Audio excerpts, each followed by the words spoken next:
எப்படிப்பட்ட வேலைகளை செய்கிறீர்கள்? அன்பான பெற்றோர்களே, உடைய பிள்ளைகளை ஆலயத்துக்கு முந்தி அனுப்புங்கள். ஆலயத்துல உங்களோடு கூட அழைத்து வருவது நல்லது. அவனை கொஞ்சம் முந்தி அனுப்பி, ஒரு சனிக்கிழமையில் அனுப்பி, ஆலயத்துல எவ்வளவு வேலை இருக்குது, எல்லாருடைய திருச்சபையில வேலை இருக்குது.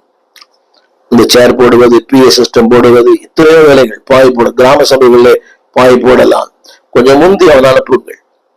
அது உங்கள் வாழ்க்கையில பிற்காலத்துல அவனை மிகப்பெரிய தேவ மனிதராய் மாற்றும். சாமுவேல் சின்ன வயதிலே ஆலயத்திற்கு போனார். அவனை தேவன் மிகப்பெரிய தீர்க்கதரிசியாய் மாற்றினார். என்னை கேட்டுக்கொண்டு கண்டதே பிள்ளையே, 2 வார்த்தைகளை திரையில் பாருங்கள். நம்பர் 1, உபதேசிப்பது.